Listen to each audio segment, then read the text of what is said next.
네, 분위기가 참 종교 집회 같네요. 감사합니다.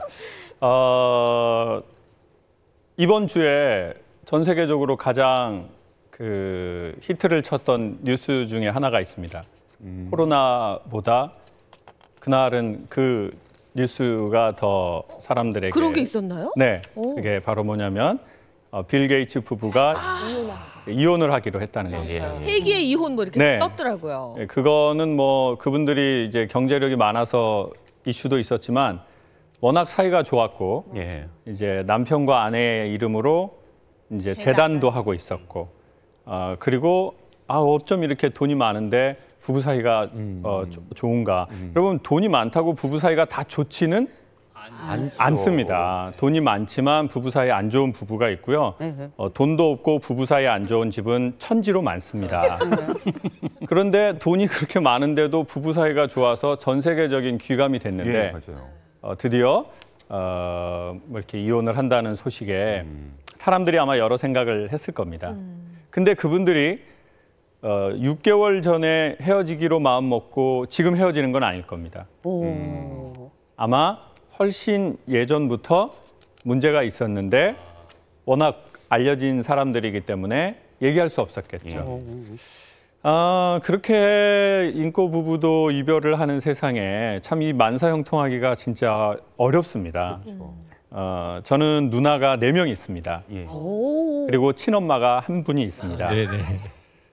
그래서 어떻게 하다 보니까 여성의 심리를 공부한 게 아니라 옆에서 많이 듣게 된 것 같아요. 어렸을 때부터. 네. 그리고는 이제 여대도 한 7년 강연을 하고 이렇게 아침마당처럼 여성분들 강연을 한 이제 200~300만 명 이렇게 만나면서 선생님 아침마당에 남성 시청자들도 참 많습니다. 몇 프로 정도 되시죠? 한 30%는 되는 걸로 추정하고 꽤 많으시네요. 네네. 그러면은 보통은 이제 70% 정도의 여성 그리고 이제 여대 그리고 엄마하고 누나들 사이에서 제가 이 뭐 절대적인 건 아니지만 통계적으로 어떤 현상을 찾았습니다. 저희 누나 4명 중에 2명은 주로 저한테 행복하다는 메시지를 많이 합니다.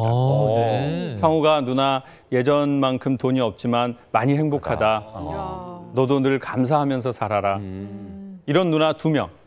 그리고 2명은 주로 저한테 상담을 의뢰하는 누나. 그리고 가장 많은 거는 변호사를 소개해주라. 그런 누나 2명. 그래서 행복한 누나 둘이 누군가 봤더니 유일한 공통점이 단 하나. 혼자 된 누나라는 겁니다. 우연이겠죠. 네. 우연이겠죠. 그렇지만 우연도 반복되면 뭐라고 했습니까? 통계가 되는 건가요? 필연. 필연. 사람이 고통을 받으면서 계속 관계를 유지되는 것보다 혼자 사는 게 낫대요. 그러니까 계속 싸워요. 엄마 아빠 계속 싸우고 애들 앞에서 엄마가 아빠 막 욕하고 서로 말다툼하고 그러면은 그 집에서 자란 아이가 자아 존중감이 제일 낮대요. 그러니까 이별을 한 가정의 아이의 자아 존중감보다 더 위험한 거는 엄마 아빠가 계속해서 다투는 모습을 본 집 아이라는 거죠. 그래요. 네. 원망하고. 그렇네요. 네 애비 같은 놈을 만나서 엄마가 엄마는 아주 그냥 너 아니었으면 벌써 이혼을 100번을 했어. 너 때문에 너 때문에 엄마가 살았어. 이런 저희 엄마가 저에게 하셨던 말씀 안 좋다는 거죠. 자, 그런 얘기를 그런 분위기를 먹고 자란 아이들의 정서가 자존심은 세고 자존감은 낮고 이게 사회활동에 제일 안 좋은 거거든요. 자존심, 나는 잘났다는 마음은 센데 자존감, 내가 소중하다는 마음은 낮아지는 거. 자, 그러면 왜 이런 일이 벌어졌을까요? 그리고 이런 일을 방지하려면 어떻게 해야 될까요? 제가 여성분들 강연을 좀 하다가 여성 심리를 좀 알아냈는데 벌써 스튜디오에 3분이 계시니까 뭐 맞나 안 맞나? 한 번만 제가 이렇게 드려볼게요. 여성분들은 남성에 비해서 본인이 살쪘다고 생각하는 분이 꽤 많은 것 같아요. 맞아요? 네. 나 살쪘어. 살쪘어요. 살쪘어. 그리고 살을 되게 빼고 싶어요. 빼고 싶어요. 어떻게 하셨어요? 그래요? 네. 그리고 안 빼요. 그리고 안 빼요. 그냥 빼고 싶어 해. 그리고 살을 빼려면 운동을 많이 하는데 네. 말을 많이 해, 말을. 아, 살 빼고 싶다는 말을. 예. 그 말을 언제 하냐? 뭘 잡술 때. 야, 어머. 뭘 잡술 때. 먹으면서 먹으면서 아 빼야 되겠다 이런 말을 너무 많이 해요. 뭐 어떻게 하셨어? 자, 그래서 제가 아니 그러면 살 왜 이렇게 쪘어요? 왜 이렇게 음식을 많이 잡수세요? 그랬더니 본인은 많이 안 먹는데요. 많이 안 먹어요. 본인은 많이 안 먹는데요. 근데 물만 마셔도 살찐다고. 물만 먹어도 찐대요. 네. 물을 얼마나 먹었는지 모르겠어요. 네. 근데 그래서 아니 그러면 왜 이렇게 살이 찌셨어요? 그랬더니 100% 뭐라는 줄 아세요? 스트레스 살이래요. 그래요, 맞아요. 처음엔 핑계인 줄 알았어요. 아니 무슨 스트레스 받는다고 살이 찌나 그랬는데 선생님들한테 물어보니까 타당해요. 의학적 근거가 있다. 의학적 근거가. 사람은 스트레스를 받으면 네. 정서의 허기라는 걸 느낀대요. 정서의 허기를 느끼면 가짜 배고픔을 느낀대요. 정말로 배고픈 게 아니에요. 그러니까 배가 고픈 게 아니라 마음이 목마른 거죠.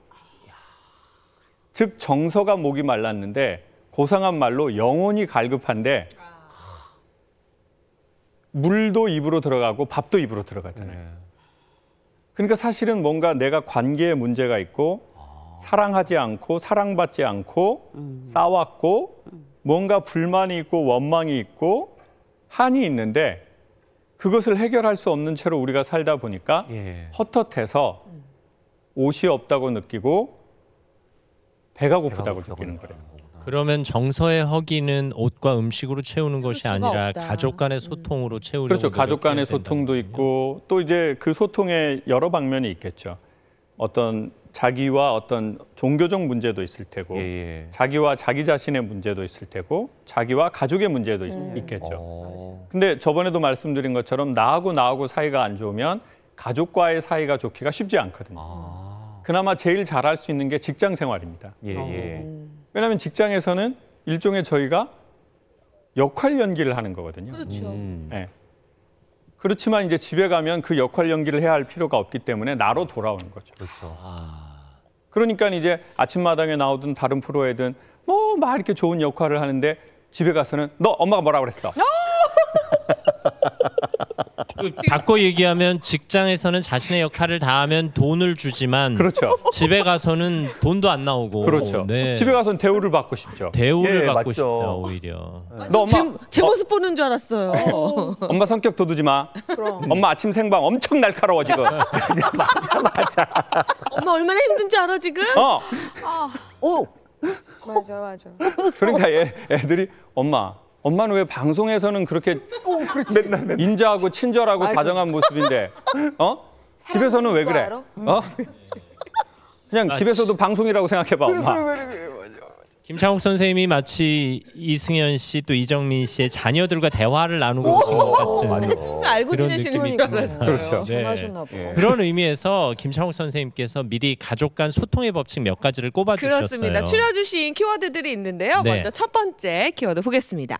가족 간 소통의 법칙 첫 번째, 언어의 궁합. 저 사람들이 결혼하기 전에 보통 속궁합을 본다고 하잖아요. 근데 중요한 건 속궁합보다 100배, 1000배, 10,000배 중요한 진짜 궁합이 있습니다. 그게 바로 언어의 궁합이죠. 언어의 궁합. 언어의 궁합이 맞지 않으면 결국은 부부관계도 하지 않겠죠. 왜요? 서로 말하는 게 기분 나쁜 사람하고 스킨십을 하고 싶을까요? 하고 싶지 않죠. 말하는 게 기분 나쁜 사람하고 이렇게 살도 되기가 싫죠. 그러니까 이제 언어의 궁합이 좋아야 되는데 그럼 이 언어의 궁합이라는 게 제가 보기에는 뭐가 있냐면 저희가 다 한국말을 쓰지만 소리는 말입니다. 들리는 게 있고 그게 무슨 뜻인지를 이해하는 게 있습니다. 저희 아버지가 청각장애가 있으신데 인공아웃 수술을 하셨어요. 네. 그래서 그 과정을 영화로 담은 적이 있어요. 몇 년 전에. 저희 어머니가 전라도 사투리를 엄청 재미나게 쓰시는데 갑자기 영화용 카메라가 여러 대 오니까 엄마가 갑자기 표준말을 쓰시는 거예요. 평상시에는 어때 저 연병할 놈 그러다가 아니에요. 저희는 사이가 좋아요.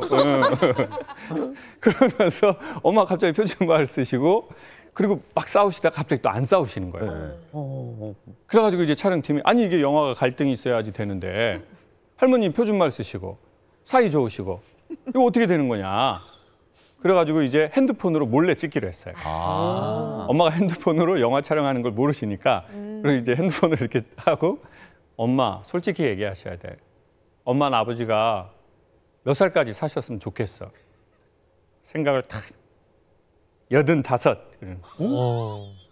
그때가 아버지가 영화 찍을 때가 84이었거든요. 아이고 이런. 네. 너무 솔직하게 말씀하시는 건가요? 네. 그래가지고 아무튼 뭐 이런 에피소드가 막 있어요. 그리고 결국은 수술을 하셨어요. 예. 수술을 해가지고 또 재미난 에피소드가 수술하고 막 아빠 아버지가 막 이러고 나오셨어요. 막내 누나가 엄마 아버지 손 좀 잡아줘요. 그랬더니 뿌이 잡아요. 아니 좀 손 좀 잡아줘요. 그랬더니 엄마가 이제 아버지 손을 딱 잡았어요. 그랬더니 아버지가 아빠 그랬더니 엄마가 한마디 하셔요. 안 죽어. 아유 유머 감각이 워낙 뛰어나셔서 어머니께서. 어머니 아버지가 그렇게 살 수밖에 없었던 여러 가지 이유가 있었어요. 아버지는 귀가 안 들리잖아요. 귀가 안 들려서 그게 정서에 큰 문제를 일으켰어요. 그래서 아버지는 어머니에게 좀 남편의 정서적 역할을 못 하신 것 같아요. 남편으로서 응당해야 그렇죠. 할. 그러니까 이제 돈은 벌어 오셨는데 남편으로서의 응당한 정서적 기대감. 적절한 대화나 반응이. 그렇죠. 그리고 뭐 여보 힘들어요 그러면은 그래 당신 힘들지. 그래도 당신이 이렇게 노력해서 애들 다 컸어. 이런 거를 여자분들이 원하는 거잖아요. 그렇죠. 네. 그런데 이제 그런 걸 전혀 못 받으시고 이제 결혼 생활을 하셨는데 어쨌든 수술을 하고 귀가 들리셨어요. 예. 근데 저는 그때 처음 알았어요. 사람이 인공아웃 수술을 해서 소리가 들리잖아요. 예. 소리를 듣는다고 해서 말을 구분하진 못해요. 아 그래요. 네. 그러니까 저희가 독일에 갔어요. 독일 말이 들리잖아요. 예. 그렇지만 무슨 뜻인지는 모르죠. 모르는 거죠. 네. 그러니까 이 언어의 궁합의 첫 번째는 말이 소리가 들리는 게 아니라 무슨 뜻인지를 알아야 되는 거예요. 속 뜻을 이해해야 된다. 그렇죠. 해석하거나 해독할 수 있어야 그렇죠. 된다. 저 말이 도대체 무슨 의미인지. 자, 남자 여자가 예를 들어 연애할 때 싸웁니다. 예. 그래서 싸우고 나서 이렇게 말해요. 오빠 가. 이제 됐어 가. 이게 무슨 뜻이에요? 가면 안 된다는 얘기죠. 가지 마라. 그러니까 지금 뜻이 무슨 뜻인지 모르시잖아요. 네, 그냥 가지 말라고 얘기하지. 근데 왜 가라고 얘기를 하는 거예요? 자, 그런데 오빠 가. 근데 남자가 아니야 내가 잘못했어 이래야 되는데 가도 돼? 맞아.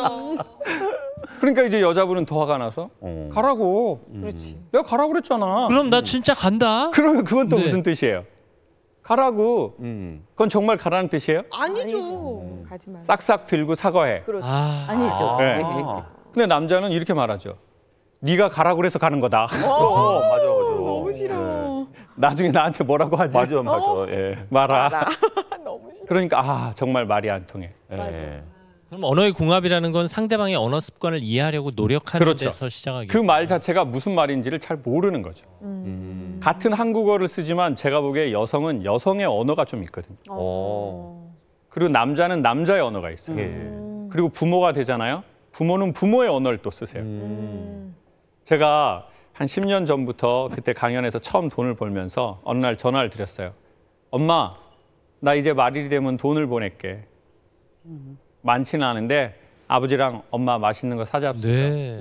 그러면 그래 고맙다. 우리 아들 잘 키운 보람이 있네. 이래야 되는데 네. 뭐단디 보내. 상호가 그걸 뭐단디 보내. 엄마는 다 살았어. 그러니까 엄마 5년 살고 뒤져버려. 넣어놨어.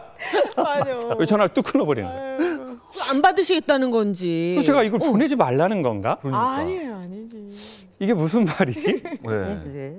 그러다가 이제 그때 뭐 부모님 칠순 되고 이래서 그때 막 금강산 가고 그러던 때가 있었거든요. 네. 엄마, 금강산도 간대는데 엄마 아버지랑 같이 금강산 한번 갈까 엄마? 뭐단디가? 장호가 엄마는 3년 살고 뒤져. 저희 엄마 안 뒤지신 지 15년 되셨는데 그 이후로도 건강하게. 얼마 전에는 엄마 100살 살 수 있겠냐고 물어보시더라고요. 그런데 엄마가 뭐단디, 뭐 추잡스러 나이 먹고 노인네들이 뭐단디가 그런 데를 끊어. 그러더니 전화를 딱 끊는 거예요. 그래서 제가 이거 하지 말라는 건가? 그리고 나서는 어떻게 할까 생각하는데 5분 안에 셋째 누나가 전화가 바로 왔어요. 네. 여보세요? 창우가 셋째인데 우리 딸들 너 때문에 좀 많이 힘들다. 왜? 아니 왜? 그랬더니 내가 뭘 잘못했어 누나? 그랬더니 그게 아니고 엄마가 지금 전화 오셨어. 우리 막둥이 아들이 금강산을 보내주는데 5분 만에. 바로 자랑하는 거예요. 니들 딸년들은 밥만 먹고 하는 게 없다는 거야. 배 아파서 나눴더니. 제가 시간을 계산해 보니까 엄마가 머단디를 끊자마자 바로 누나 4명한테 전화해서 욕만 하고 자랑하고 욕하고 자랑하고 전화 싹 끊었더라. 순서대로. 순서대로. 세상에. 말씀을 그렇게 그렇죠. 하셔놓고 그날 처음 알았어요. 오. 한국 부모님들의 머단디라는 말의 뉘앙스는 하지 말라가 아니라 해라. 해라. 완전 반대예요. 그렇지만 부담스러우니까 내가 하라고는 말하지 못하겠다. 예를 들어 선생님 그러잖아요. 뭐 자녀들이 돈 드려요. 그러면 네. 야 뭐하러 이런 걸 주니 엄마가 일하고 있는데 네. 마음은 그게 아닌데. 니들이나 써. 네. 그렇지만 그게 얼마나 엄마가 기뻐요. 그러면 예. 그런데 그냥 자녀들이 아 우리 엄마가 나보다 더 잘 보시는데 뭐 내가 오히려 받아야지. 네. 그리고 안 드리면 왜 서운해? 그게 돈의 문제가 아니죠. 마음이죠. 섭섭하죠. 섭섭. 그래서 이번 5월에 그 가정의 달에 예. 부모님들이 야 그건 뭐단디 이렇게 하면 그거는 하라는 뜻이다. 야 코로나인데 뭐하러 오니? 오라는 뜻이다. 코로나인데 뭐하러 오니? 네. 그냥 서로 안전하게 지내자. 네. 오. 물론 그럼에도 와라. 불구하고 코로나 방역 수칙은 잘 지키셔야 지키시면 됩니다만 어쨌든 부모님의 속뜻을 헤아리는 가족 간의 언어의 궁합을 헤아리는 가족 간의 소통의 법칙 예. 알려주셨습니다. 그럼 어떻게 하면 이 궁합도 좀 알아보고 잘 말을 시작할 수 있을지 저희가 두 번째 법칙을 네. 보여드리겠습니다. 말에도 마중물이 있다. 아마 예전에 그 우물을 써보신 분은 아마 아실 거예요. 예. 물이 이렇게 펌프질을 했을 때 안 나올 때가 있거든요. 밑에 물이 있는데도. 오. 그때 한 바가지의 물을 마중물이라고 부어줍니다. 부어주면 그러면 그 물을 타고 안에 있는 물이 올라오는 거예요. 나오는구나. 제가 보기에 그 이렇게 사이가 좋은 집들을 좀 이렇게 보면 예. 뭐를 좀 잘해주나 봤더니 그 칭찬을 좀 잘해주는 것 같아요. 저는 많은 여성분들께 그런 말씀 드리고 싶어요. 남편을 사랑하려고 하지 마셔라.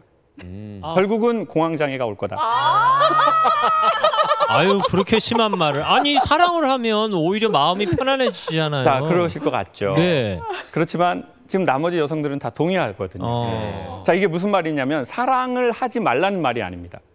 사랑하려고 애쓰기보다는 사랑의 실질적인 현상학적인 표현이 있습니다. 그게 뭐냐면 칭찬하는 겁니다. 네. 아 실제적으로 그렇죠. 사랑은 너무 뜬구름 같은 말이고 예. 구름이 비가 되어서 땅에 내려와야 비로소 농작물을 키우는 거지. 구름은 보기만 좋은 거거든요. 그래서 뭐 사랑한다, 가족끼리 사랑하자, 그냥 뜬구름 같아요. 보기가 좋은데 실질적이지 않아요.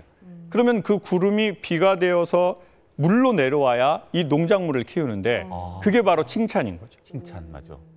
한국 남자가 막 사랑 너무 아내에게 받고 싶어 할까요? 오늘 저녁에 아마 한번 실험해 보세요. 남편이 이렇게 집에 들어오면 여보 사랑해요. 극도의 불안을 느껴버려요. 그렇죠. 다시 나가야 돼. 극도의 불안.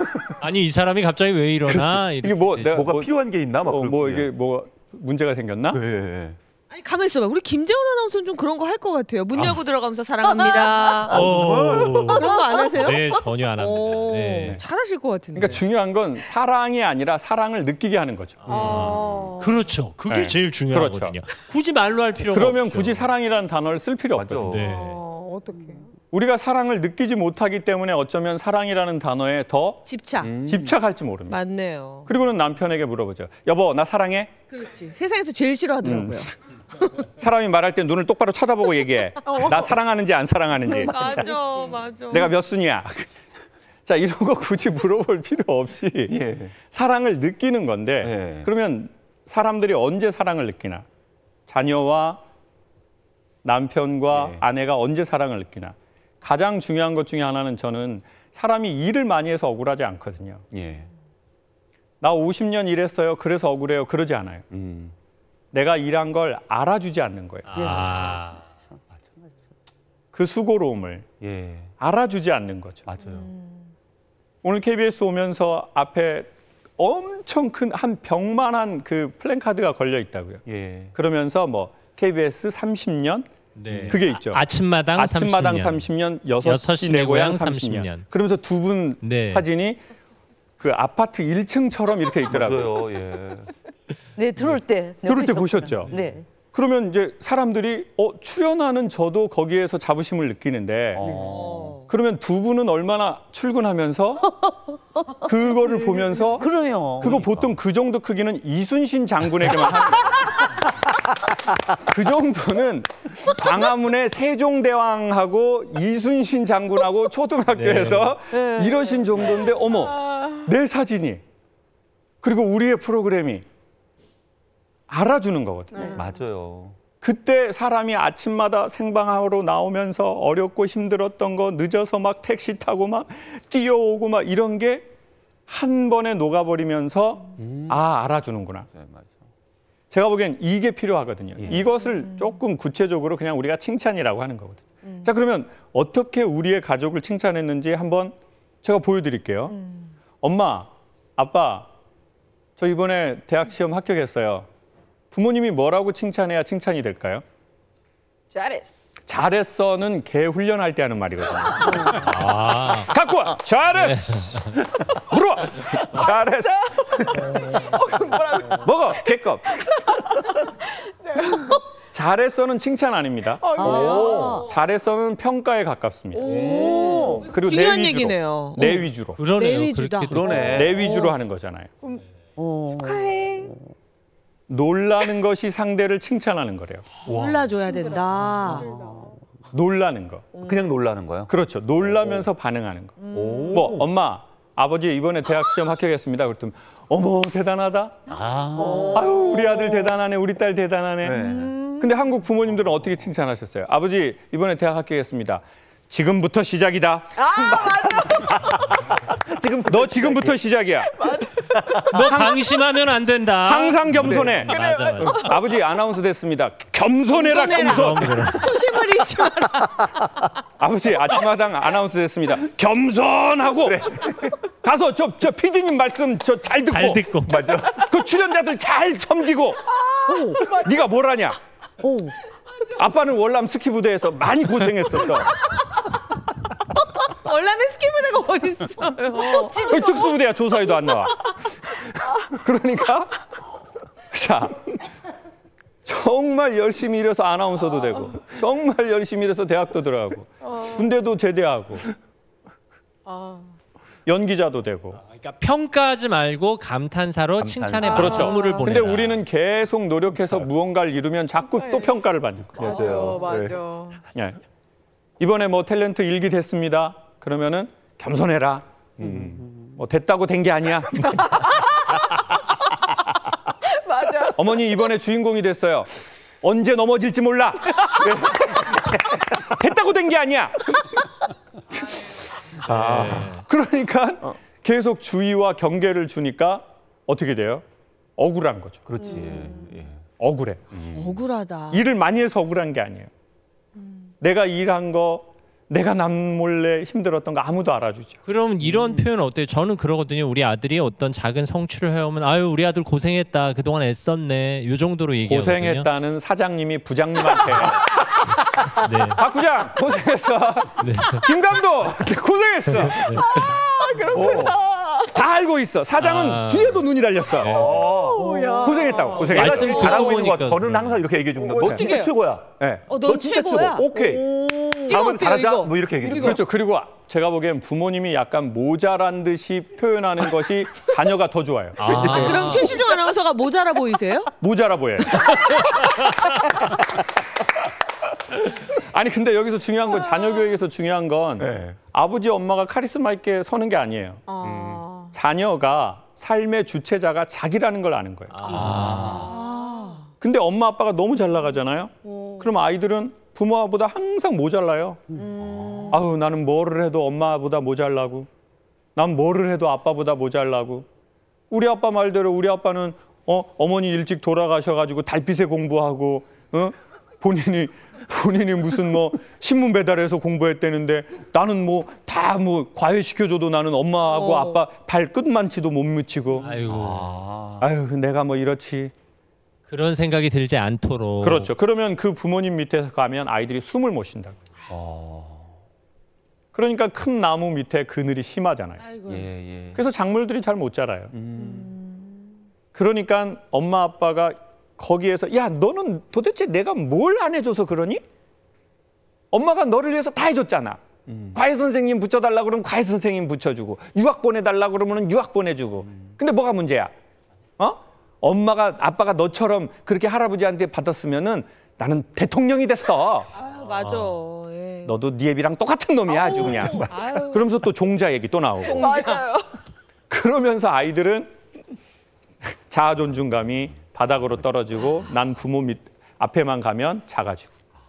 그러니까 부모에게 잘 안 오려고 하죠. 왜 내가 작아지는 곳에 왜 자주 가겠어요? 사람은 자기가 뭔가 일어서는 것 같은 분위기인 사람을 자주 만나려고 하지 않겠어요. 그러니까 어쩔 수 없이 예의상으로만 찾아뵙는 거죠. 그러니까 또 부모님은 섭섭한 거예요.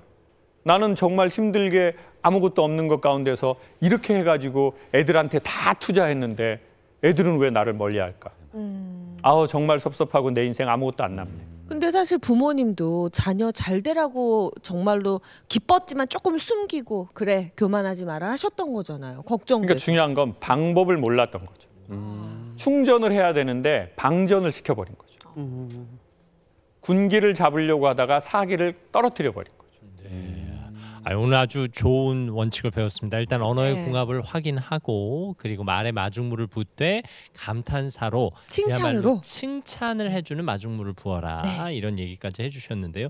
사실 많은 분들이 지금 네. 궁금한 질문들 보내주고 계시고 그렇습니다. 사연도 보내주고 계신데 저희가 몇 가지를 좀 정리해봤습니다. 네. 일단 신충식 선생님이 사연을 좀 읽어주시겠어요? 네.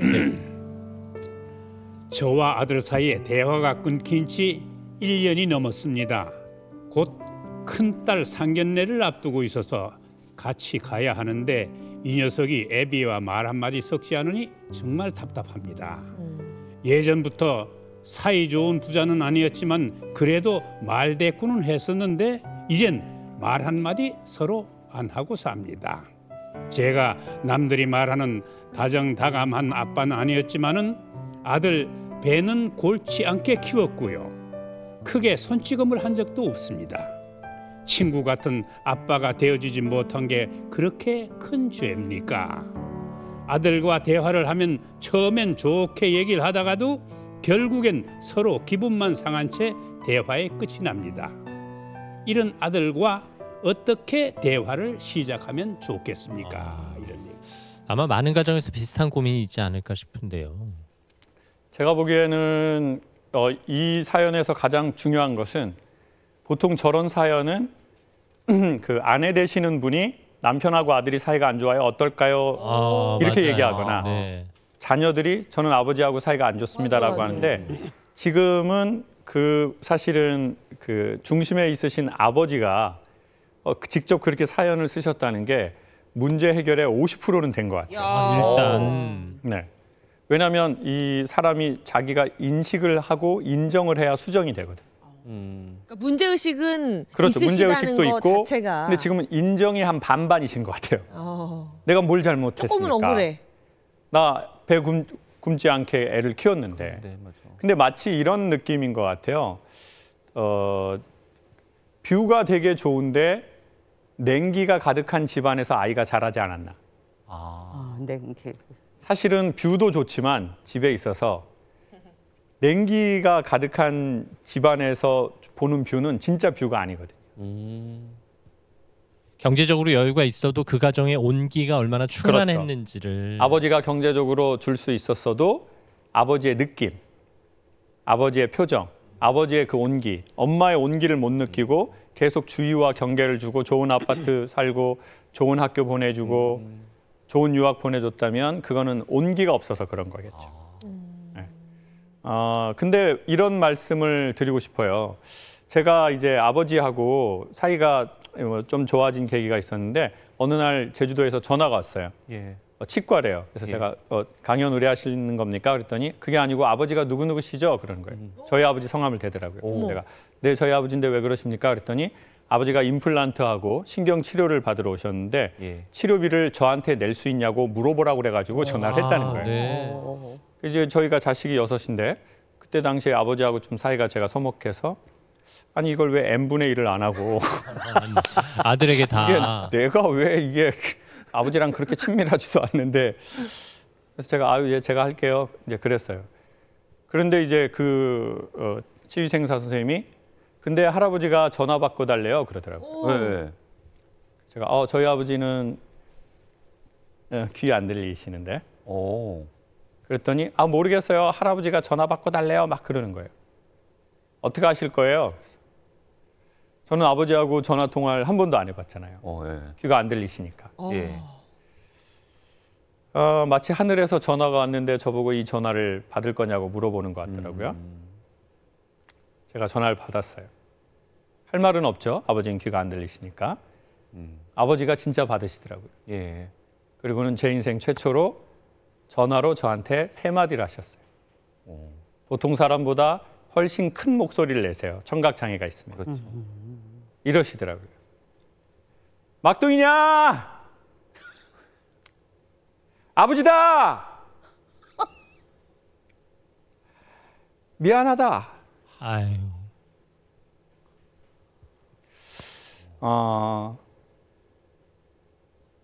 저는 자라면서 언젠가는 아버지가 저한테 미안해야 된다고 생각을 좀 하고 자란 것 같아요.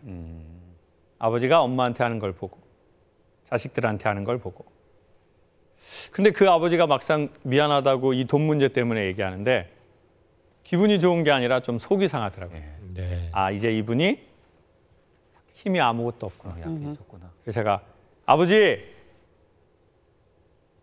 미안하다고 하지 말고 힘든 일해서 키웠으니까 돈 내라 그러세요. 라고 말하려고 했는데 이미 전화를 끊어버리셨더라고요.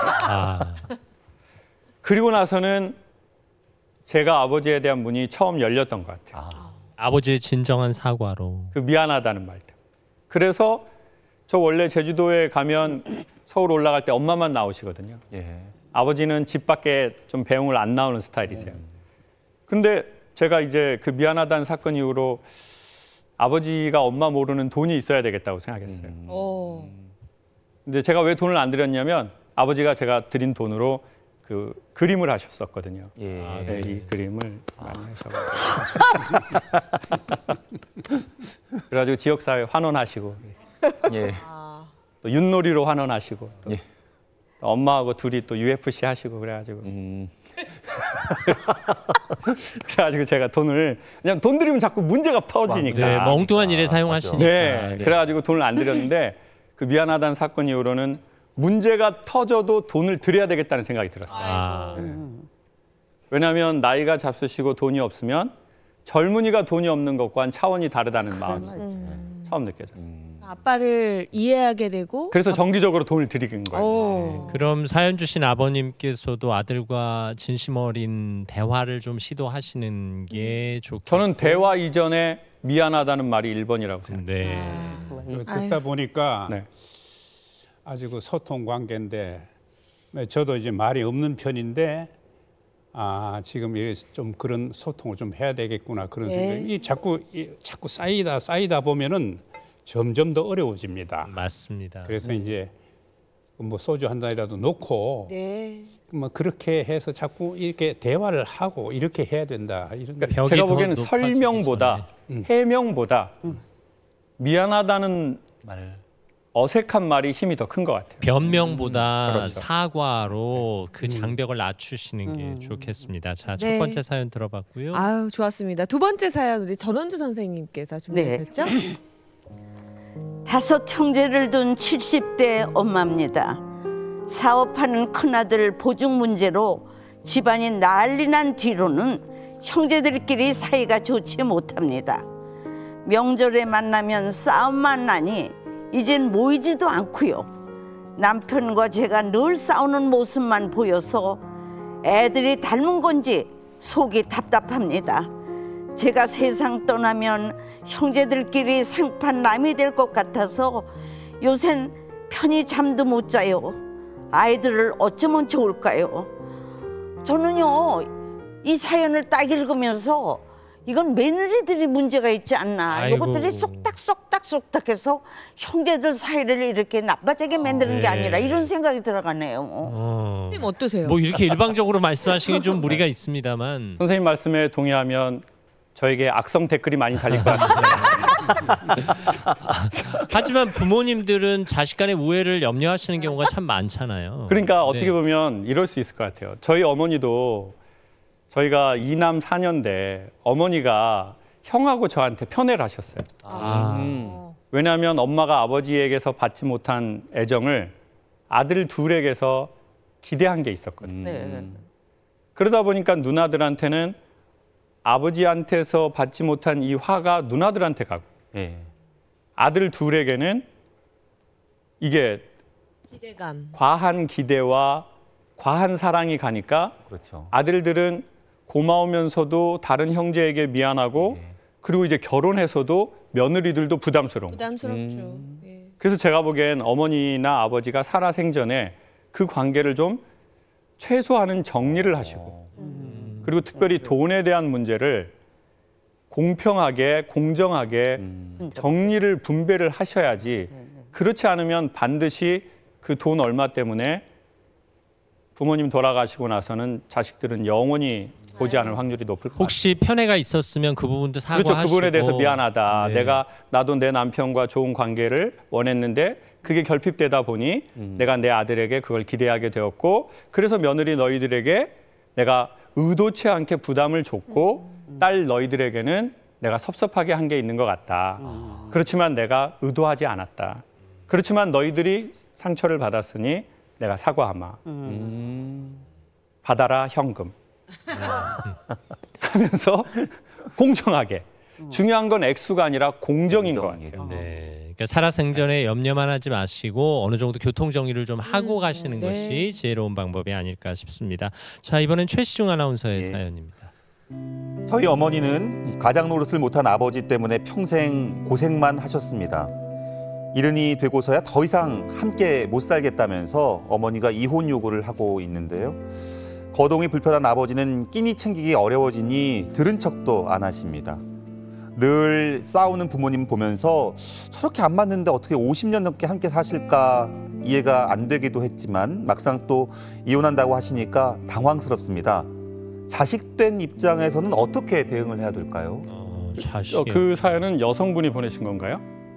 그런 것으로 추정합니다. 예, 예. 아, 네. 아니, 왜냐하면 저희 셋째 누나 아니면 넷째 누나 같아요. 네. 제가 오늘 또 아침마당 나온다니까 또 아이고. 누나가 사연을 보낸 게 아닌가라는 생각이 드네요. 뭐 그만큼 많은 집이 비슷한 고민을 하고 있을 비슷하니까요. 것이다 이런 말씀이네요. 꾹 참고 평생 지내시다가 아유 이젠 도저히 못 참겠다 이런 분들 많으세요. 제주도에서 제가 이제 해녀 물질을 배운 적이 있는데요. 네. 해녀 물질의 원리가 되게 간단합니다. 씨알이 좋은 전복을 따려면 깊은 곳으로 들어가야 됩니다. 그러려면 숨을 참아야 합니다. 예. 근데 해녀들이 가장 많이 안타깝게 사망하는 이유 중 하나가 질식사입니다. 왜냐하면 숨을 참다가 블랙아웃이 오고 일시적으로 뇌에 뭔가 이 산소 공급이 중단되는데 그래도 저거를 따려고 계속 내려가다가 숨이 막혀서 질식사를 하거나 잠수병을 앓는 겁니다. 제가 보기에 인생은 숨을 쉬어야 할 때와 숨을 참아야 할 때가 있는 것 같아요. 그런데 부모님 세대는 너무 숨을 참고 어쩌면 젊은 세대는 너무 숨을 못 참는 것 같아요. 그래서 어머니가 아마 50년 동안 숨을 참지 못해서 그 문제가 생기신 것 같은데 그게 이별이 됐든 다른 대안이 됐든 어머니가 뭔가 좀 숨을 쉴 수 있는 그게 되었으면 좋겠어요. 맞아요. 안 그러면 질식사가 되든지 아이고. 아니면 영혼의 심각한 잠수병이 어머니에게 나타나실 겁니다. 네, 아주 적절한 비유를 해주셨네요. 정말 숨통 트일 수 있는 그런 기회가 제공됐으면 좋겠습니다. 자, 끝으로 이승현 아나운서가 다음 사연. 아내는 모든 게 자식 위주고 저는 그야말로 찬밥 신세입니다. 올해 퇴직하고부터는 찬밥을 넘어 쉰밥 취급인데요. 자식한텐 온종일 관심을 기울이면서 남편은 아픈지 자는지 배가 고픈지 관심도 없고 돈만 벌면 되는 존재로 생각하는 것 같아요. 아이들이 집에 올 때만 밥상다운 밥상을 차려주는 것 같습니다. 생각해보면 예전에도 아이들 도시락은 하루도 안 빠뜨리고 잘 챙겼으면서 제 아침은 제대로 해주는 날이 거의 없었습니다. 이런 제 섭섭한 마음을 어떻게 말해야 아내가 좀 알아줄까요? 소외감을 느끼시는 황혼 남편의 사연이네요. 일단은 저는 근데 공정하게 그 남자분께서 그러면 은퇴하시기 전까지 아내분에겐 어떤 정서적 교감을 가지셨는지를 한번 본인도 생각해 보시면 좋을 것 같아요. 나는 아내한테 정서적 좋은 교감을 다 줬는데 이 아내가 그렇다라고 하면 그건 그 아내분의 심각한 문제인 것 같아요. 왜냐하면 정서적으로도 돌봐드렸고 경제적으로도 집안을 그렇게 했는데 은퇴하고 나서 그런 찬밥 신세가 된다라고 하는 건 그 여성분의 문제가 좀 많은 것 같고요. 그렇지 않고 본인이 돈 버는 거에 너무 치중해서 아내분의 정서를 돌보지 않았다면 어떻게 보면 본인이 뿌린 거를 거두시는 때가 된 것 같고, 근데 분명히 얘기는 할 때 여기서 중요한 건 햄버거 기법이라는 게 있어요. 네. 그게 뭐냐면 여보 당신이 있어서 우리 애들도 컸고 우리도 아파트도 사고 이렇게 해서 참 내가 결혼 잘한 것 같아. 그리고는 중간에 자기가 하고 싶은 말을 넣는 거죠. 근데 나도 은퇴하고 보니 나도 이런 좀 대우를 받고 싶은데 섭섭한 게 없지 않아 있네. 그리고 마지막으로는 또 이제 빵 하나를 더 깔아서 그래도 내가 항상 당신한테 미안하고 고맙다고 생각해. 요렇게. 그렇게 햄버거처럼 중간에 하고 싶은 얘기를 깔면 그래도 못 알아듣는 아내는 뭐를 해도 못 알아듣습니다. 네. 하지만 최선을 다해서 내가 뭔가 그렇죠. 원하는 게 있다면 인정과 감사로 그렇죠. 감싸라. 잘해서. 자기가 정말 하고 싶은 말은 항상 중간에. 중간에. 어머니한테도 어머니가 힘드신데도 저희 키워주셔서 이랬어요. 그렇지만 중간에 어머니 근데 제가 이런 건 조금 섭섭한데 어머니 한 번만 생각해 주실 수 있어요? 그리고 마지막으로 그래도 어머니 저 항상 어머니 너무 존경하고 어머니 팬이에요. 네.